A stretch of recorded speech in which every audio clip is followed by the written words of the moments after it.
வணக்கம் நண்பர்களே, நான் உங்கள் ராஜேந்திரன் பேசுகிறேன். இது நாளிதழில் வந்த தினம் ஒரு தகவலாகும். மாம்பழங்களின் ராஜா.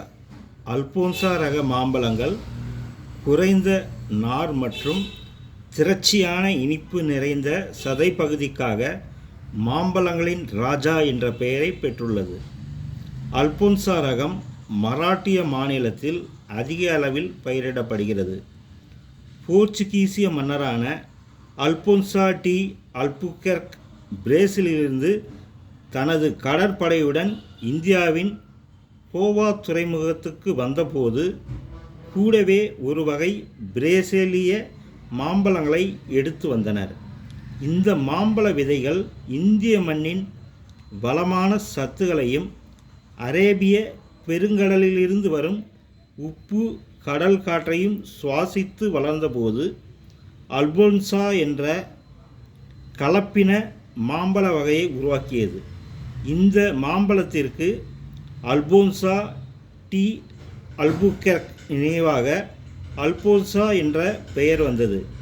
இந்தியாவில் 1000க்கும் மேற்பட்ட மாம்பழ வகைகள் இருப்பதாகவும் இந்த மாம்பழங்கள் அவை வளர்க்கப்படும் மண் மற்றும் காலநிலைமைக்கு ஏற்ப சுவை, மனம், நிறம் கொண்டவையாக இருக்கின்றன என்று ஆராய்ச்சியாளர்கள் கூறுகின்றனர்.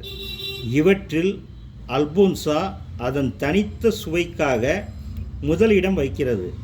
அல்போன்சா மாம்பழத்தில் வைட்டமின் சி அதிக அளவில் காணப்படுவதுடன் செரிமானத்திற்கு உதவும் நொதிகள் அதிக அளவில் உள்ளன.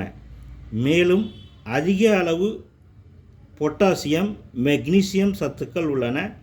பொதுவாக அல்போன்சா மாமரங்கள் ஒரு குள்ள வகையை சேர்ந்தவை என்பதால் சிறிய இடத்தில் கூட வளரும் இயல்பு உடையது.